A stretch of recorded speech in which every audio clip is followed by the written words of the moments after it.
All right, again, this is the Citizen Pruner classroom training for 2025. There is a recording in progress. If you're uncomfortable with this, you can feel free to leave the meeting. I'm going to share my screen and we will get going.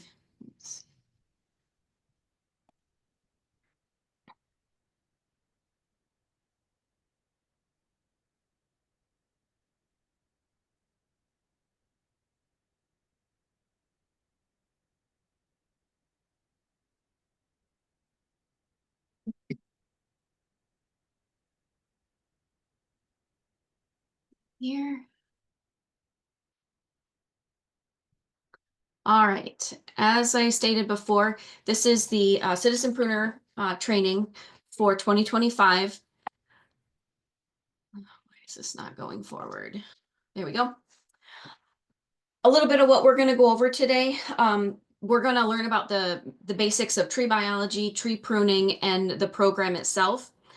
As I stated earlier, we're going to have an outdoor training and practice session on the 25th at Ellsworth Park. And then from there, after that, you would just sign up for one or more of the work days and come out and join us. We'll provide all of the tools and everything that you'll need. We just want you to bring yourself and your enthusiasm. Again, we'll have this year, we're trying to do 4 work days. They're tentatively scheduled below on the February 8th, 15th, and then March 8th and 9th. And Jamie will confirm that as we move forward. So today's agenda is really just the virtual session. We used to do this in person in a classroom and then go out in the field directly afterward. But there was a lot of, this was very popular after COVID to do it in this fashion, so we continued it.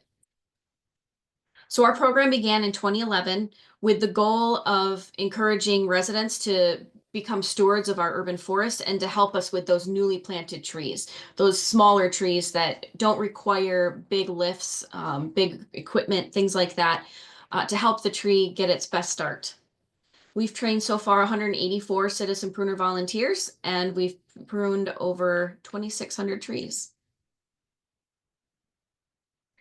So the tools and safety equipment were provided through a grant from the Elizabeth Dean Fund, and we really appreciate that. So we're going to provide all the tools. You're going to get, each team of 2 or 3 is going to get a pole saw with a pole pruner, hand saw, all sorts of great stuff. Same thing with safety equipment, the high-vis vests as well as the hard hats, and then we will provide gloves if you don't have them, but it's colder out, so I would suggest wearing some gloves, and then you can put some work gloves over top or just use those, but everything you'll need will be provided. So a little background on our urban forest. The city manages approximately, I'd say about 50,000 street trees and 8,000 park trees. And then we have, of course, thousands of trees in our natural area that are managed by our natural area preservation team. And that's really left to be in natural forest condition. So we don't inventory those and we don't manage them the same way we do our street and park trees. We do have an inventory of our street and park trees. We collected all sorts of information on it. This is a screenshot from our inventory highlighting a tree that's in our ARC map. All of this information isn't available online, but we do have it available online in a reduced capacity. So we collect lots of information, the condition of it, what maintenance it needs, the diameter, the height, everything you can think of. We mark whether there's utilities overhead, all sorts of things. Can I ask a question? Yeah. I've never done a Zoom thing here, and I'm just looking at the City Ann Arbor City pruning cover page here. Nothing's scrolling or anything. Is that? Am I supposed to be? Same. What? It's not changing for any of you? Correct. Not for me. Not yet. No. I see. Well, let's fix this. There we go. One sec here. Let me do this. And then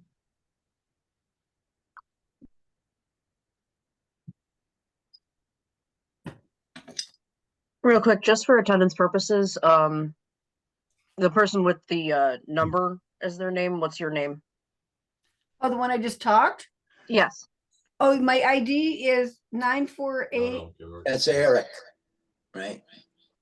I don't know. My name is Elizabeth Jackson. I'm not sure what you want. What does she want? That's what she said. Huh. Okay.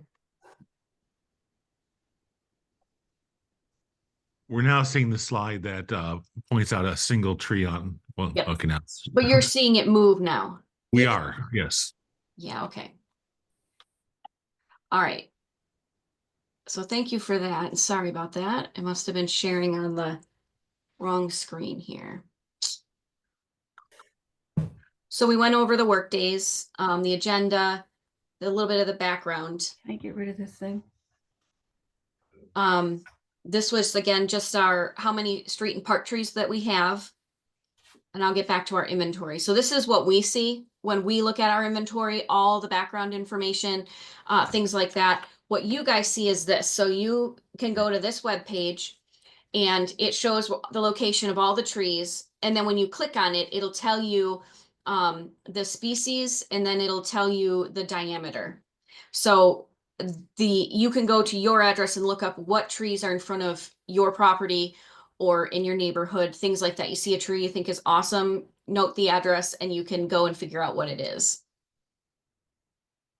We do have an urban forest management plan that was completed and adopted in 2014. We are doing an update to that plan right now.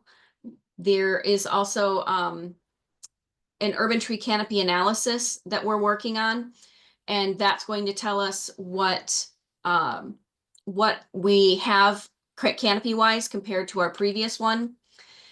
So that one was done in 2010, and we were at 33% tree canopy cover for the city as a whole.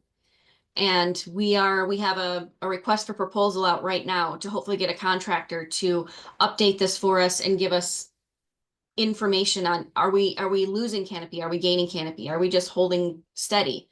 And then that'll tell us really what we need to do moving forward. So for the last fiscal year, so July 1 of 2023 to June 30th of 2024, we removed 640 trees. So these are trees that are dead, dying, diseased, anything like that. We don't do any removals for private development or things like that. So these are all trees that there was something wrong with them.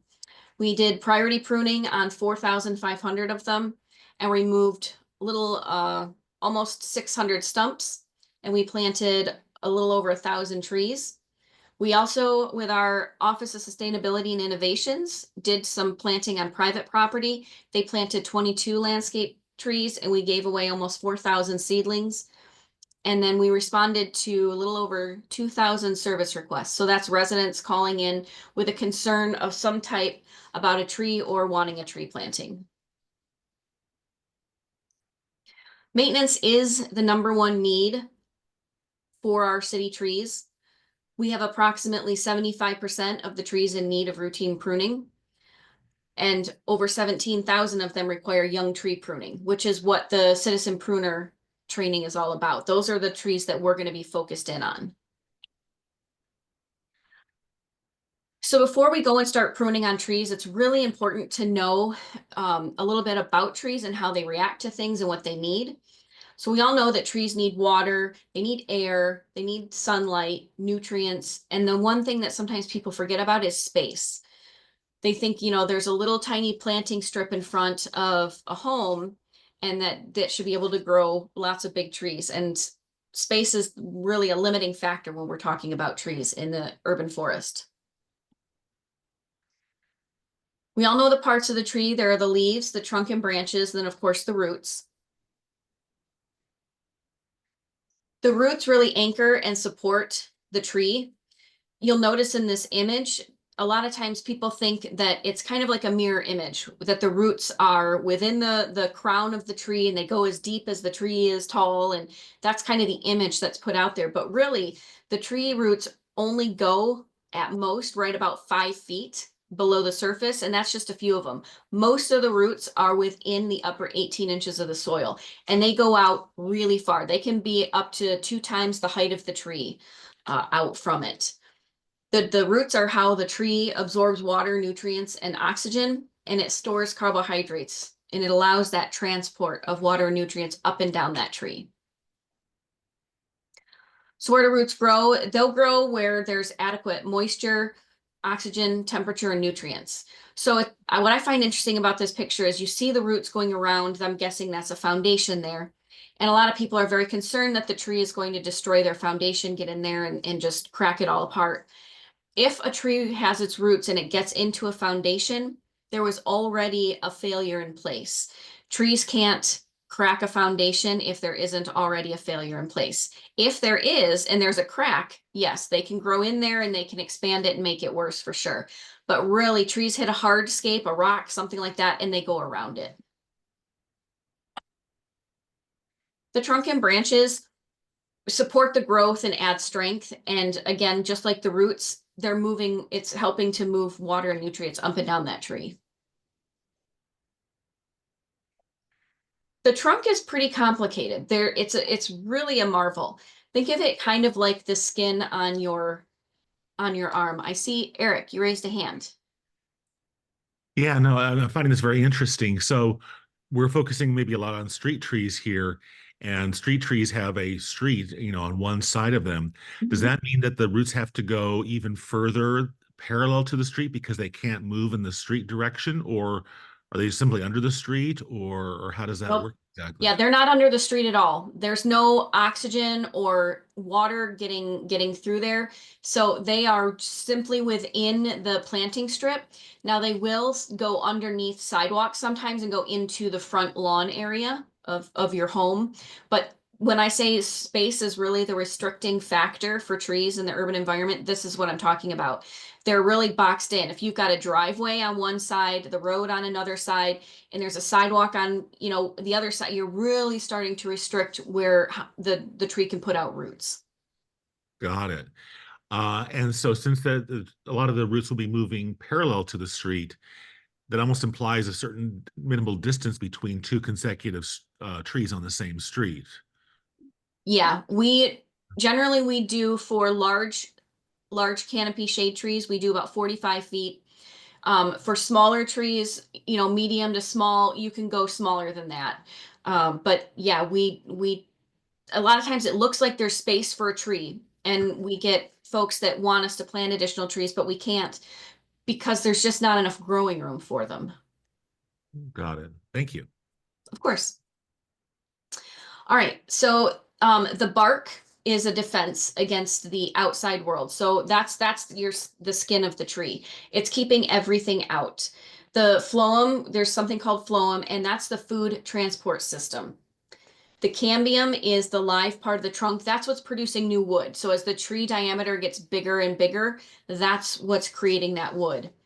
And then the xylem, that's where the tree's water and nutrients, it's their transport system, and it will form, and it's newly formed wood. And then the heartwood, that's the central part. So when most people think what's inside a tree, they're thinking the heartwood. That's the dead wood that's no longer transporting anything. It's strictly used for support and strength to hold that tree up. Now you don't need to, memorize all of these things. It's just important to note that bark is really the defense against the outside world. And what are we doing when we prune the tree? We're cutting that open. We're opening up a wound on the tree. And so it's really important just to try to make the cuts as small as possible, which is why this early pruning of these young trees is important, to take care of potential future issues while the tree's small, so that we can make the wounds as small as possible. I'm sure most of you learned, in grade school, photosynthesis, the process that converts CO2 into carbohydrates using energy from sunlight. Leaves are really important to a tree. This comes into play, and you don't want to remove too much crown when you do pruning. And we'll talk about ratios and things like that later on. but it also releases energy from food created during photosynthesis. And then there's evaporation of water and vapor. So there's a lot going on. Those leaves provide a huge service for those trees. We have this fun diagram that was created, and it's that we hand out at different events, and it's how to kill a tree. A lot of people don't think about all the things that they do that can inadvertently cause harm to the tree, and they're already stressed to begin with. Mowing too close, which is why we really want to have a nice ring of mulch. But if you notice in the image, you know, it's a mulch volcano. We don't want it piled too high. Tying things onto the tree. Bird feeders can be put on trees as long as you adjust the straps or wires used. You can't just install something and then leave it. That branch will continue to grow and it will girdle that branch. People think, cutting through roots, digging down and trenching. If you do it too close to the tree, it can cause a lot of problems. Not removing the stakes. When you plant a tree, sometimes they'll stake it. And if you don't remove those stakes, again, it'll girdle and kill the tree. So really, pruning is an art of dexterity and skill acquired through practice. And so, you're going to get a lot of information today and you're going to get it pretty quickly. But we're going to take all of this information and you're going to practice on trees, and they're very resilient. We do a lot to trees and they still survive. So don't, stress or freak out. We're going to walk you through it and you're going to get really good at it. So there are a lot of different forms of trees. It's important to know kind of the shape you're dealing with so that you can direct the pruning. We have what's called X-current and D-current. So think of X-current as, the pine trees and spruces, things like that. And then you've got D-current, a lot of branches out there, a lot of our maples, trees like that. So again, here's the X-current. You got the a broadleaf tree as an example. You've got the sweet gum and tulip trees that have that more pyramidal shape. And then, of course, all the other ones fall pretty much into this. So most of the hardwoods, your maples, your oaks, things like that, they're D-current. So really, why do we prune the trees? Safety and clearance is number one. We need to remove limbs that pose a hazard along our roads and sidewalks. So we've got people that are using these corridors either to walk or bike or, drive their cars, and we need to make sure that that can be done safely. Second up is the health and structure. We want to have the tree to develop really good structure, because if we do that, they're not likely to have future problems. And then aesthetics. We then go and try to make the tree look good. We want to balance it, make sure we're not making it all lopsided, things like that. So pruning for safety and clearance, we want to remove branches that are going to cause harm, sidewalk, being able to walk under it, and remove branches near traffic signals, stop signs, things like that. I love this picture from Tree Pittsburgh. Obviously, we can't raise this tree, above this guy's height, but we can do things to minimize the conflict there. So pruning for health and structure. So on this image, everywhere that there's a red line is where we would want to do a removal. There are water sprouts that grow straight up. Crossing branches, when the wind moves that tree at all, those are going to rub and create open wounds and make a weak point on the branches. The branches that are really hanging down, so those are the ones that are going to really interfere with folks walking on sidewalks, vehicles passing by. Any broken limbs, we want to get that out of there. And then hanging branches that are going to cause issue in the future. We also do it if there's disease or insect infestation. If we've got fire blight in a crabapple, we can go and remove the affected limbs and hopefully remove the disease from the tree. So there might not be anything wrong with those limbs other than that.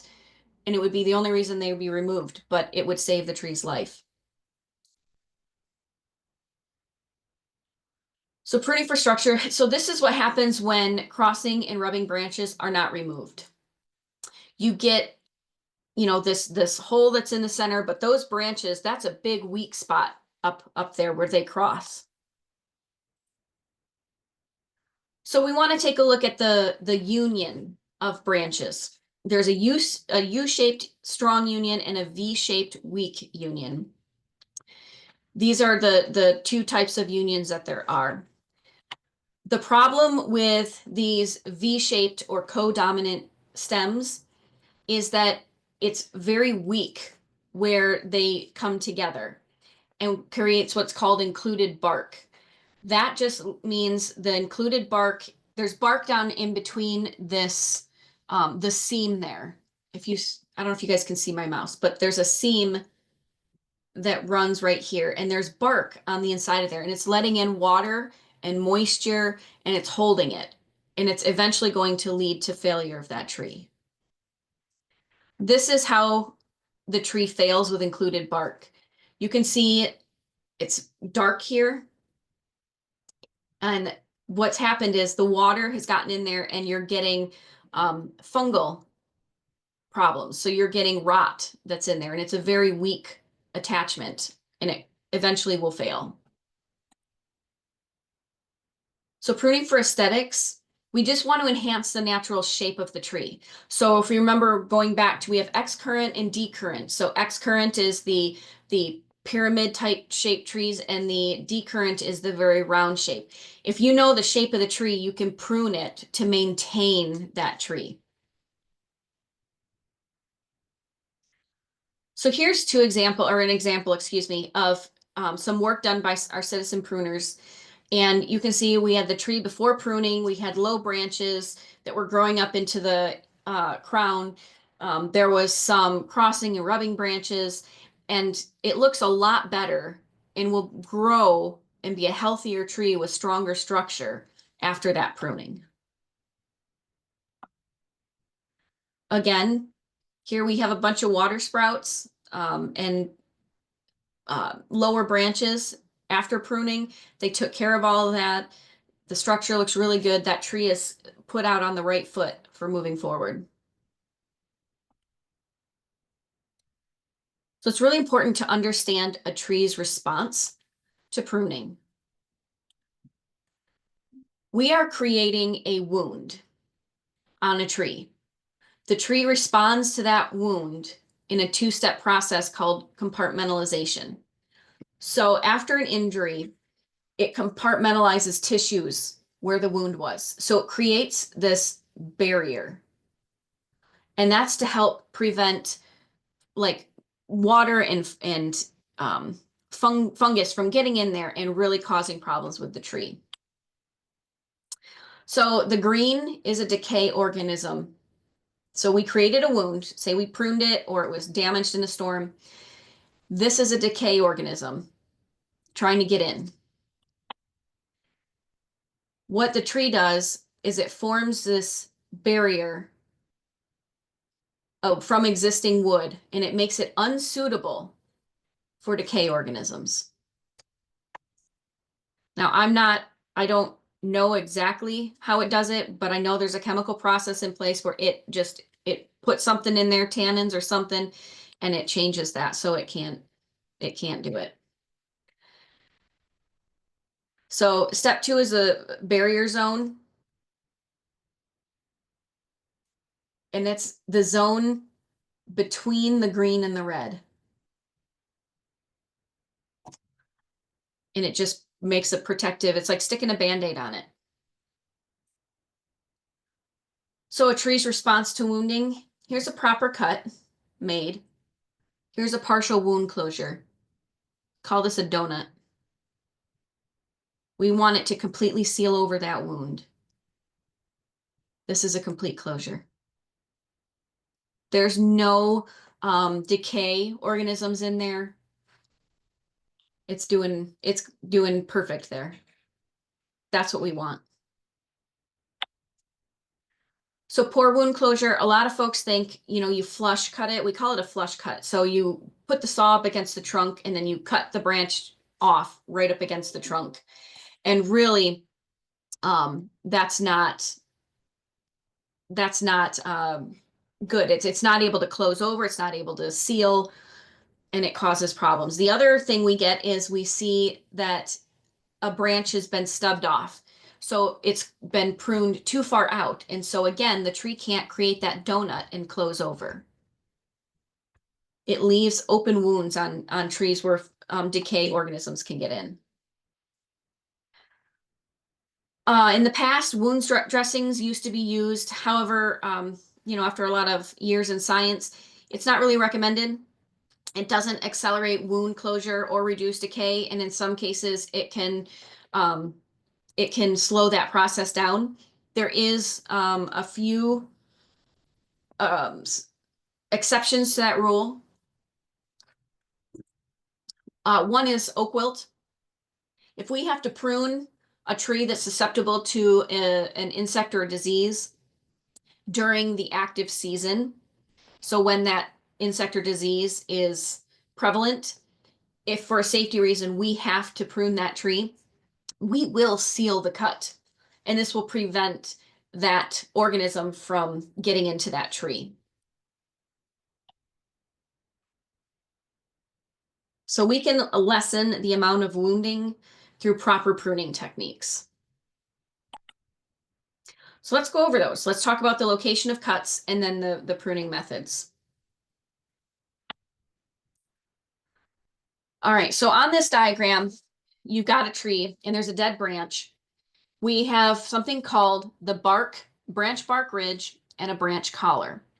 The branch bark ridge is going to be on the upper, between the stem and the branch. It's going to be on the upper side. And then the collar is going to be on the lower side. Now a lot of them you can see. Some of them are harder to see, but you can feel them. And you'll feel them when you're out next week looking at trees. You can feel the collar and you can feel the ridge. And you want to be outside of those. So you can see where the dotted lines are. They're outside of the ridge and they're outside of the collar, and it's at an angle because that collar sticks out further than the ridge. And that's where you would make your cut, your final cut. So here on this is an actual tree. There's the branch bark ridge. Like I said, a lot of times you can see it. Here's the branch collar, that bulge there at the bottom. Here's where you would want to make the cut outside of those. There's a slight angle to the cut. A flush cut would be if you went inside the ridge and the collar.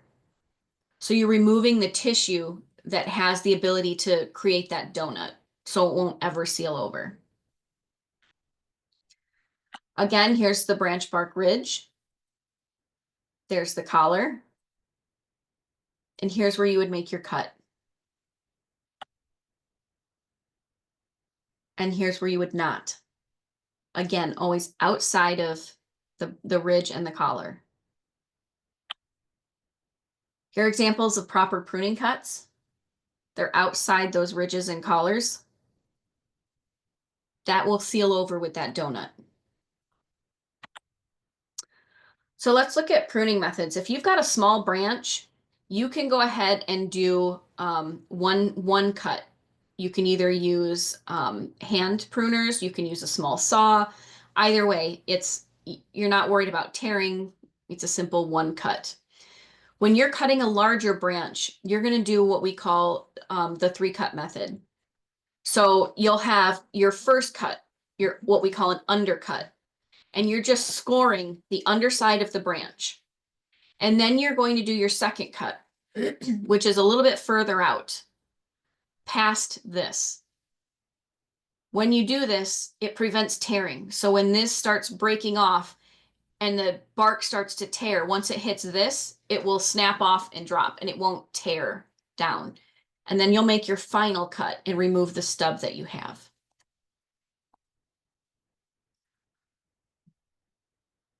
So again, here's your first cut, your undercut. Then you're going to remove your branch. And you can see when it was starting to tear, and it would have torn all the way down, tearing into that branch collar, but it hit here and broke off. And that's the final cut. You just remove that stub that's there.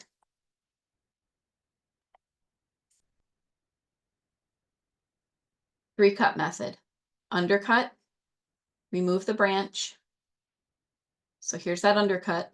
This one didn't tear, but it's still important to have that undercut. They lined it up. And here's that final, what it looks like.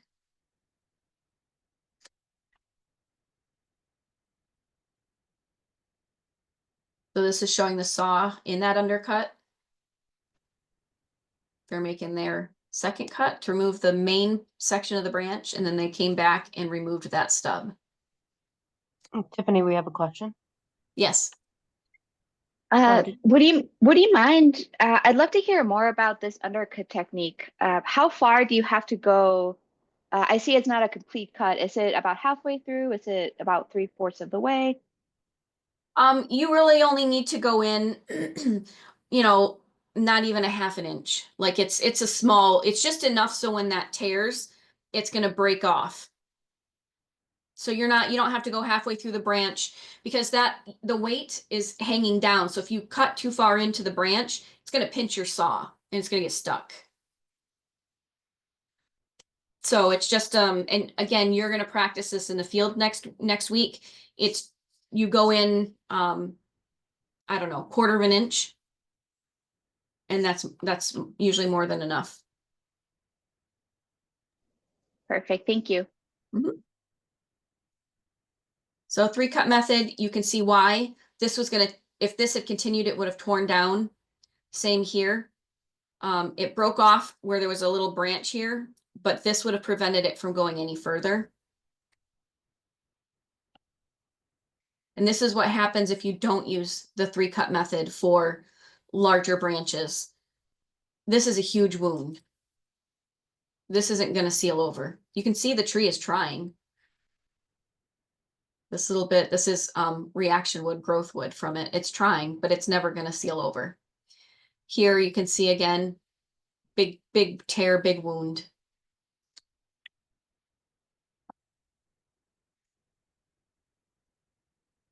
So here we've got stubs. They were left too long. This can't close over it. We've got a flush cut. It's not going to be able to seal over it. You've removed the wood that forms that donut. Here's a good cut.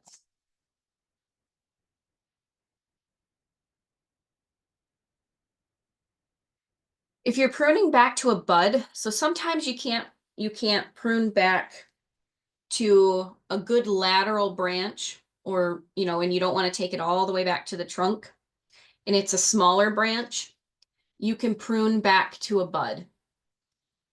And the general rule is about a 1/2 inch above the bud at a slight angle.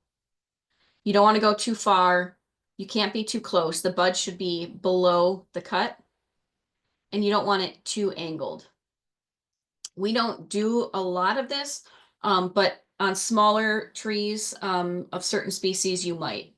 And again, we'll go through this in the field. So let's talk about the pruning rules, tools, and approach to pruning. So the rules of pruning, we want to know you need to know your species. You will all be provided a map that looks like the inventory map. The trees will all be identified on there. They will tell you what the species is. Okay, you don't have to have tree ID skills to do this. We're going to tell you what everything is. Proper timing. So pruning late in the dormant season is ideal for most trees, including the summer flowering trees. Trees that flower in the spring should be pruned immediately after they bloom, except for the crabapples.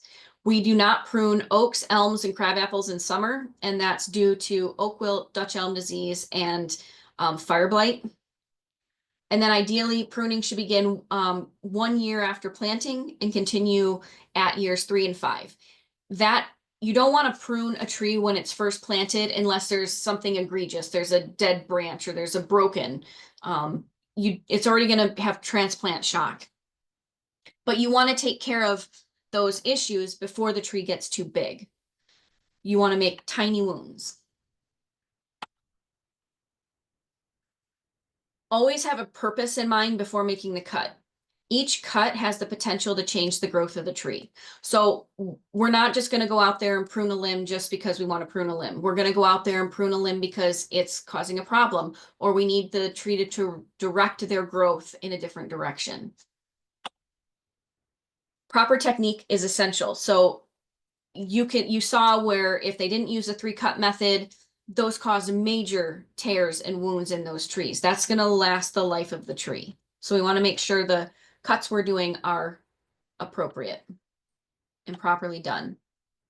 And then remember that trees don't heal the same way we do. When it's wounded, it's got to grow over and compartmentalize the wound. So smaller cuts do less harm than larger ones, which is why young tree training pruning is essential to a tree's health in the urban forest, because we're making a lot smaller cuts and wounds on a tree versus when the tree is quite large.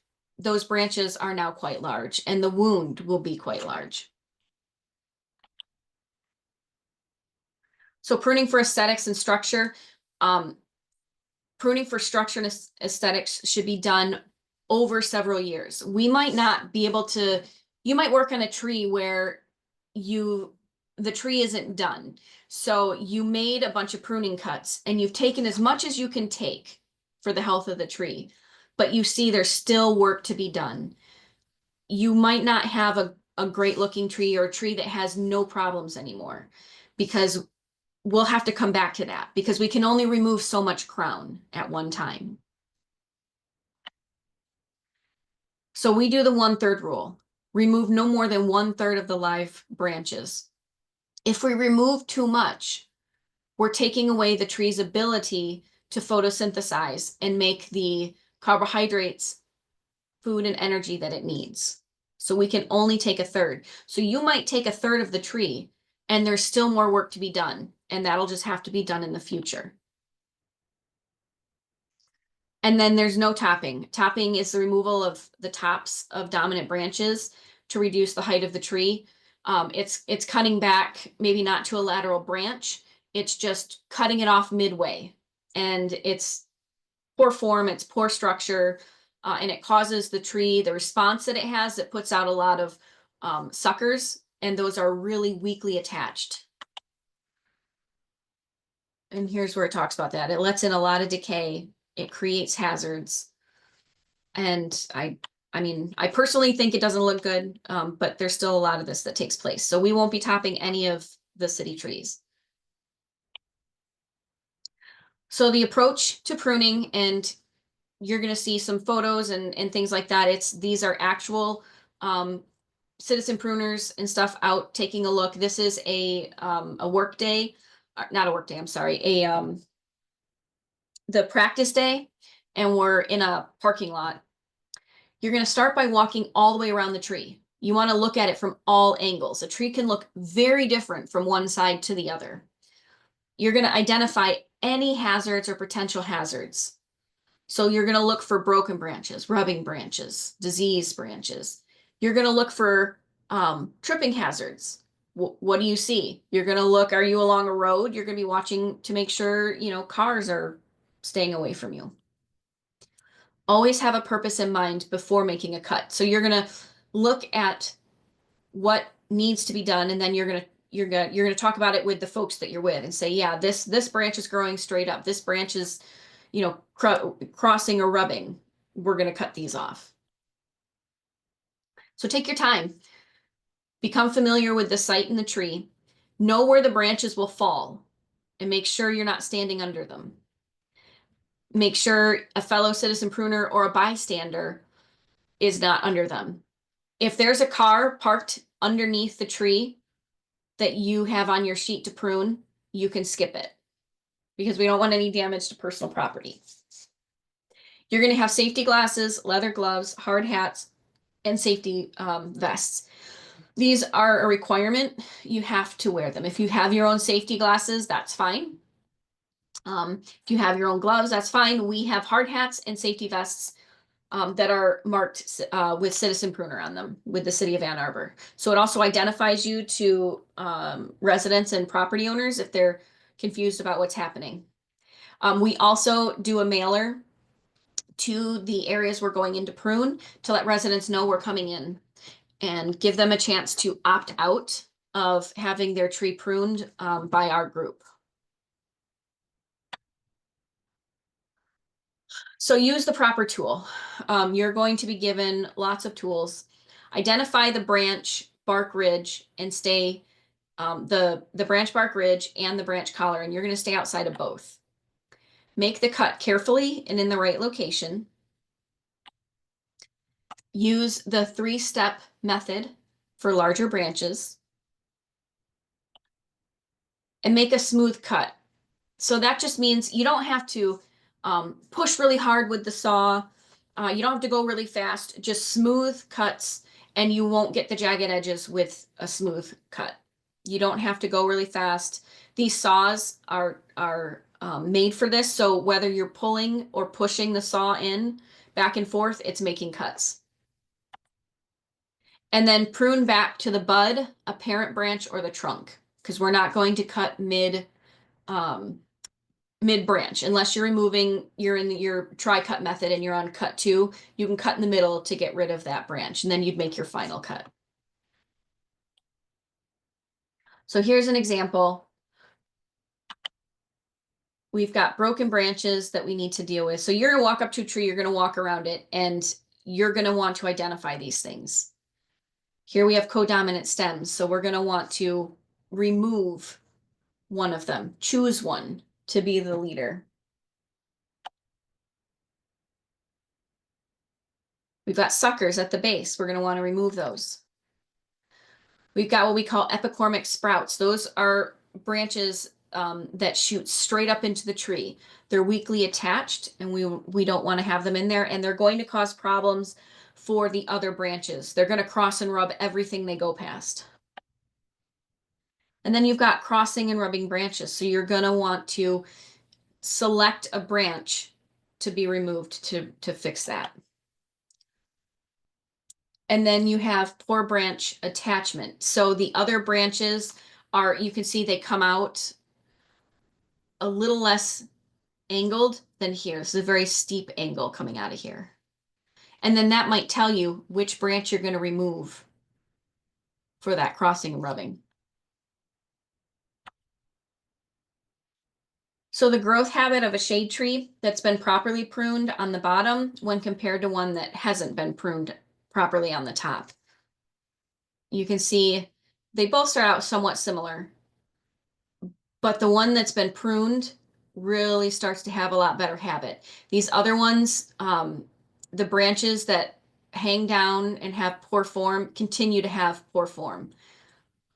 You get a lot of crossing and rubbing, and it can cause problems later on. And it will cause a lot bigger wounds to be made when we have to come and do this. These are the tools that you'll be given. The tools should be clean and sharp. And then we use a Lysol spray to spray between trees. If we were working on crab apples that had, say, fire blight, we would spray between cuts because we wouldn't want to cut a diseased branch, not sanitize the tool, and then make another cut on the tree and spread that through the tree. You're going to get, like I said, hand saws, hand pruners, and then you'll get pull saw. It has a saw attachment as well as a pruner attachment. And you'll get practice with all of these.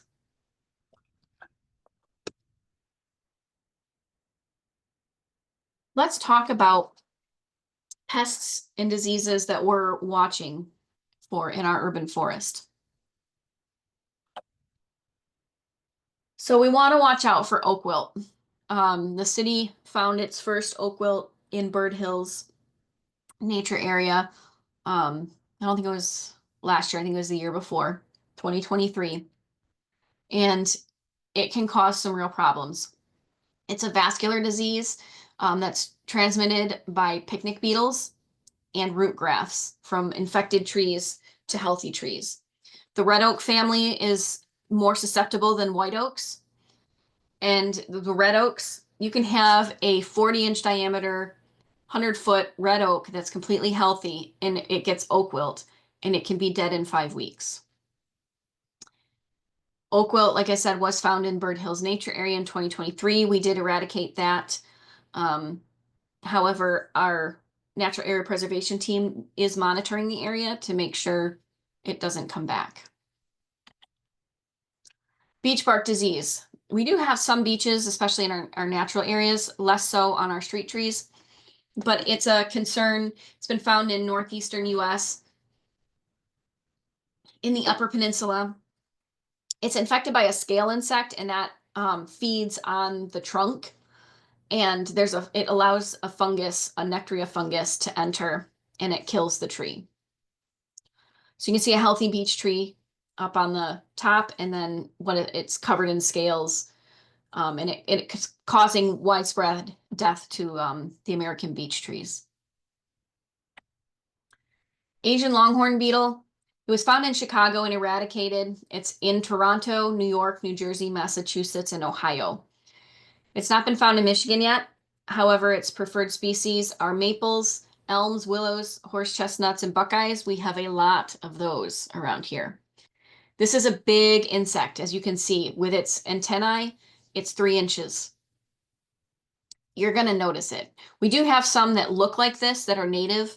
They're a little bit smaller. But if you ever see one, note the address, take a picture of it, or if you can, collect it, and then give our office a call. This would be have a devastating impact on our urban forests, and especially our natural areas, woodland areas. It would be not great. Spotted lanternfly has been found in our area. It feeds on tree of heaven, which is great. We don't like tree of heaven, but it also has 70 plant host species, including hops.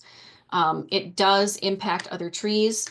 Right now, it is more of a stressor insect than an insect that would kill the tree, but it opens that tree up to be impacted by other things that could kill it. It is an invasive species. If you see it, kill it. If you see it, let us know. We're watching for that one. Beech leaf disease. It's found in Michigan in 2022 and affects and kills both native and ornamental beech species, all of them.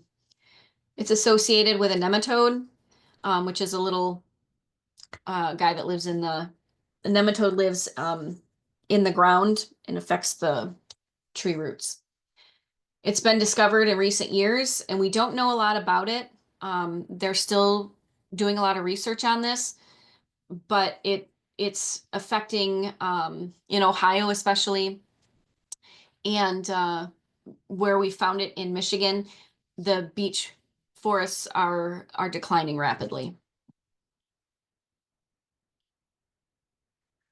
So again, if you see any of those, take a picture or sample, note the location. If you can get a specific address, that's best. And then if you know that the species it was on, the tree species, great. If not, again, if you can get us the address, that's perfect because we can get there. You can email that to our forestry email at trees@a2gov.org, or you can call, that's the main public works office line right there, and just tell them you need to speak with someone in forestry and they'll get you to somebody. Tiffany, we can also have them submit via the A2Fix-It, right? Yes, you can also do that as well. Yep. I have a question. Sure.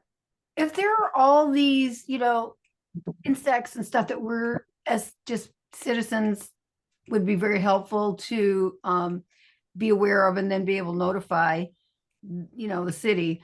Do you guys, wouldn't it be really helpful to send out a thing, here's a picture of this and that. Hey guys, if you see this, please notify us, because I think 99% of people don't even know.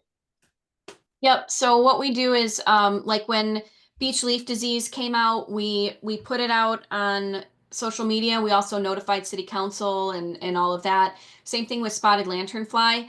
And then we're creating a forest health or tree health page on our website where all these are going to go. Jamie's done some research and gathered most of the information. We're just waiting. The city's updating our website services and they're transitioning it. So we were told everything's got to wait until that transition's complete. But there will be a dedicated page to all of this. And then once it's created, that page will be shared out on social media, just like the Citizen Pruner stuff was. Okay, thank you. Yep. So let's talk about the Citizen Pruner program specifically. The requirements include the ability to volunteer the tasks as listed and to commit to participate at least one workday. So we ask you guys to come to at least one workday to help us out. And then the ability to use the small hand tools overhead while working from the ground. You're not going to be in any lifts or big equipment, anything like that. The ability to lift or drag 30 pounds. So some of the branches that you cut, we just need you to be able to move them out from under the tree and we just pile them by the tree. And then access to transportation, you need to be able to get yourselves to the site we're going to be working. If you have any questions, Jamie can share the volunteer job description when she sends out the PDF of this presentation. So your responsibilities, again, are to participate in the pruning workdays. So working from the ground only, don't be climbing any trees to try to get to something. Remove the suckers and we say weeding around the trees, but just it's cutting the suckers off the base of the tree. Prune any damaged, dead, or diseased limbs. Remove the low branches for clearance. So we have to have clearance over the road and we have to have clearance over the sidewalk. So we need to make sure we maintain that. We're going to have you prune to shape for the proper structure and then clean up of all the prune limbs and other debris. That just means, again, stacking it up. And then monitor and report any tree health problems. If you come to a tree that's dead, you can just note it's dead. You don't need to prune it. You're going to have, again, that sheet that identifies all the trees and all the species that you're working on. You're going to have a Sharpie marker and you can just write on there dead because you're going to keep track of all the trees that you pruned. And we'll use that to update our street tree inventory. And when I say here, assist in updating the street and park tree inventory, that's what you're doing. So as you prune trees, you're going to put an X by it or a check it off, something like that. And then we'll use that to update our inventory.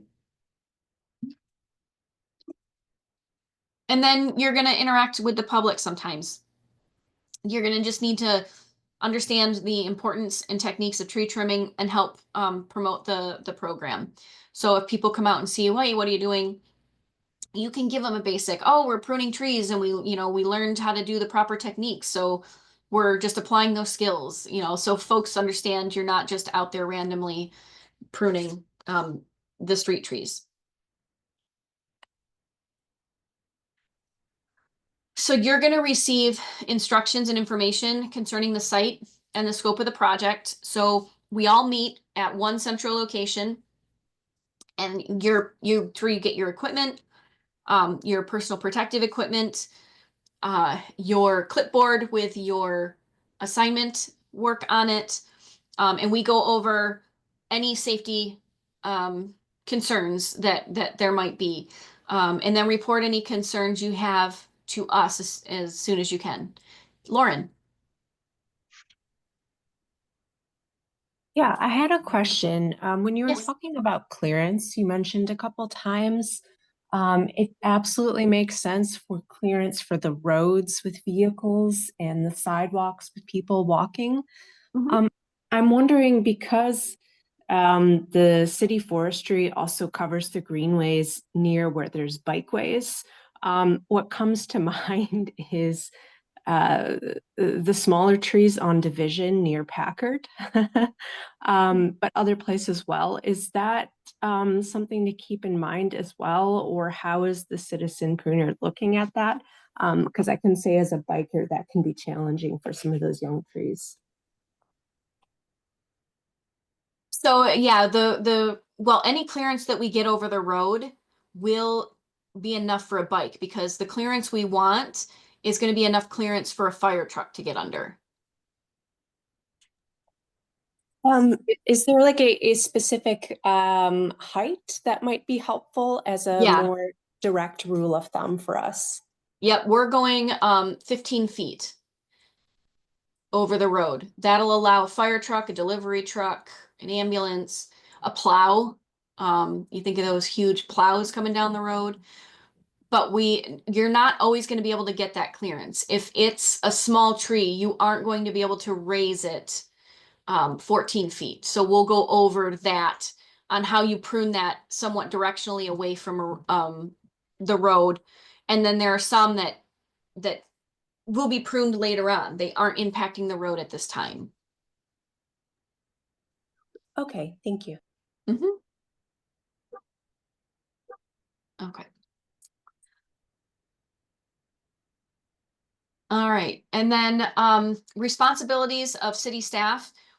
We do the coordinating and volunteer training and educational support, and we provide technical guidance on pruning and maintenance tasks. We organize the pruner workdays, and then we provide all the safety equipment and tools. Also on site on our workdays, including next weekend, will be city forestry staff, the actual city foresters that are out doing the work every day. They're going to bring one of their bucket trucks and chipper trucks, and they're coming back through behind cleaning up. So they're running all the debris we create into the chipper. They're also going to be walking around, going, from group to group, and we just kind of bounce between you all. And as you have questions or concerns on how to approach a tree or make a certain cut or which branch to take, there is support there. You are not just given the stuff and said, okay, off you go, and then we'll see you in 3 hours.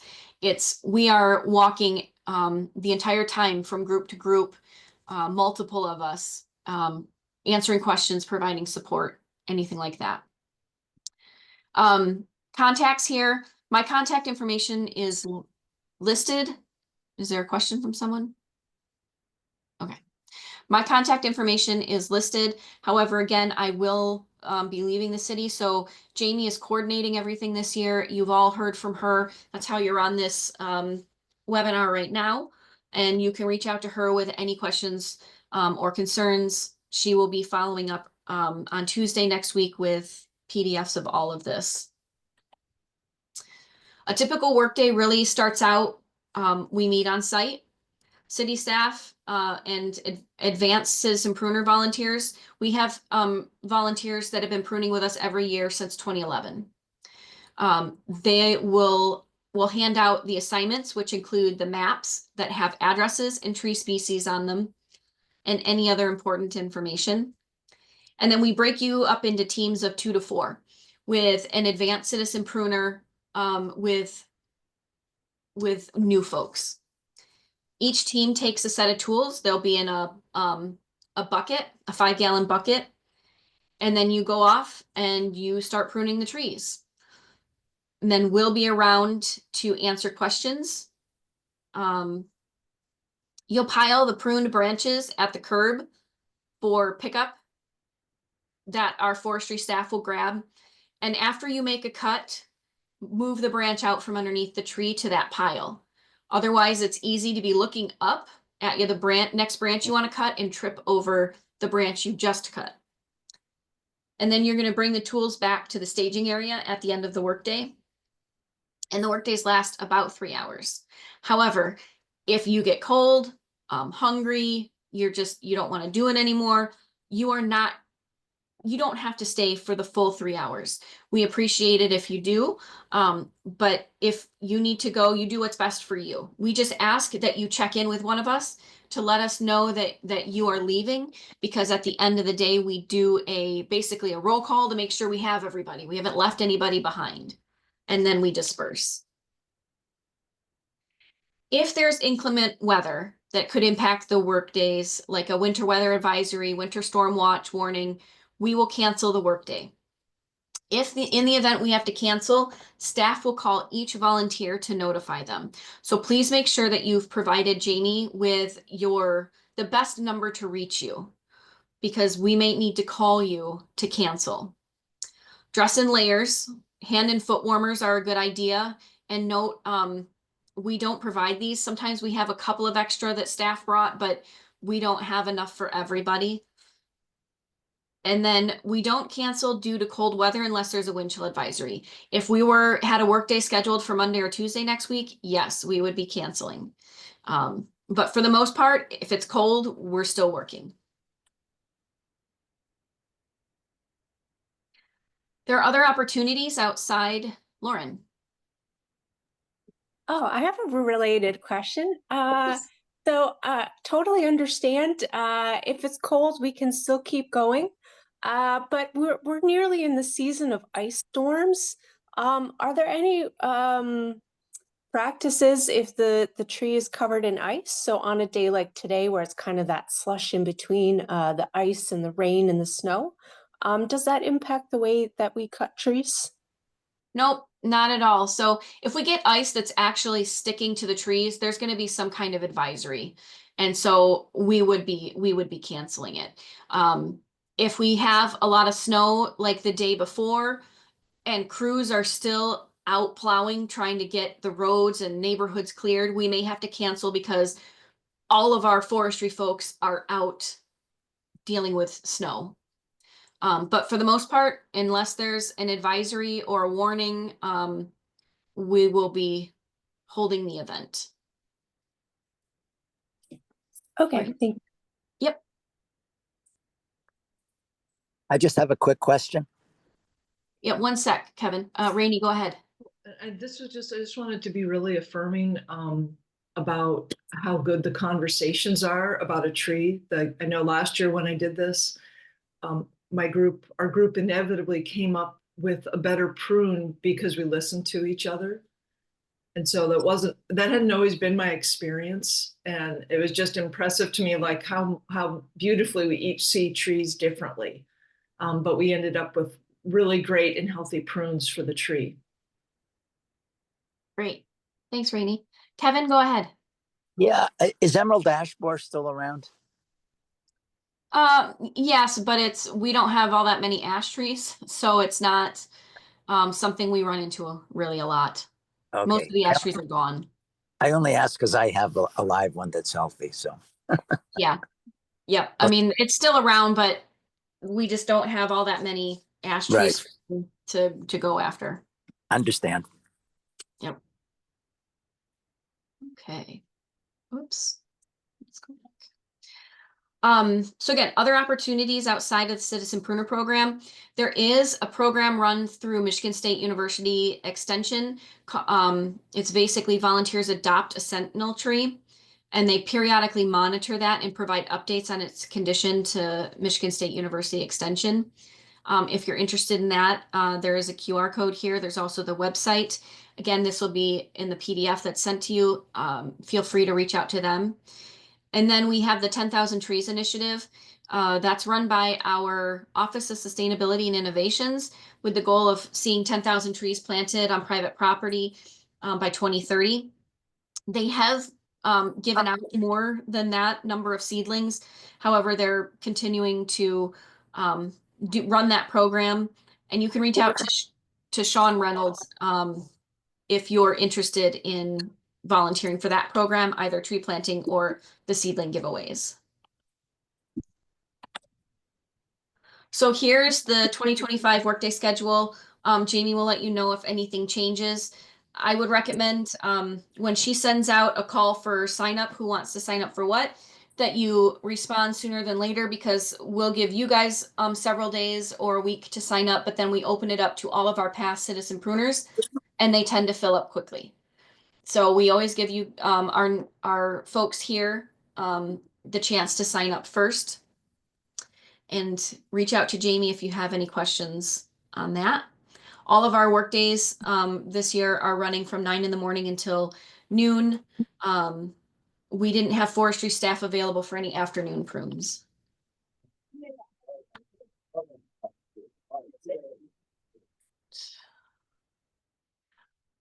All right, so what's next? The outdoor instruction and hands-on practice, again, will happen on Saturday, January 25th from 9 to 11, and it's going to happen at Ellsworth Park.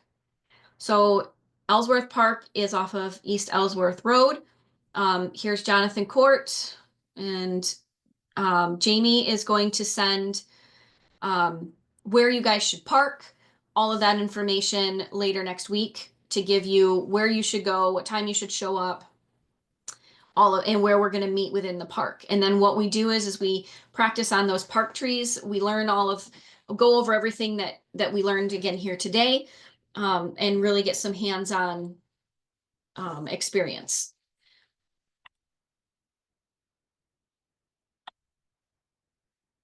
Do you guys have any questions?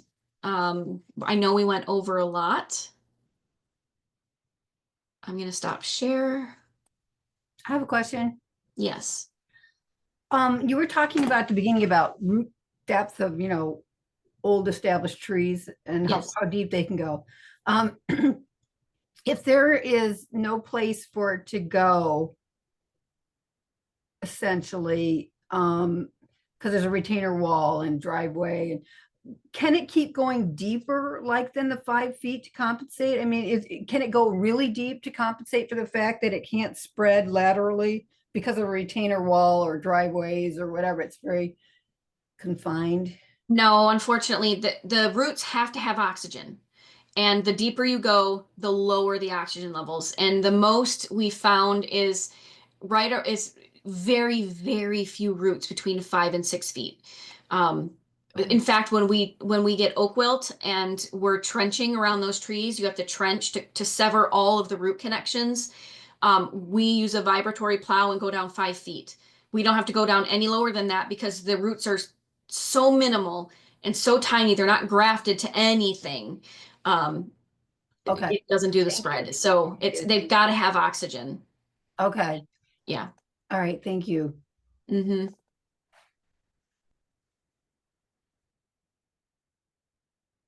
All right. If there is nothing else, I want to thank you guys for participating in our program. And I know that you guys are going to have a great time this season. I'm sorry I won't be there.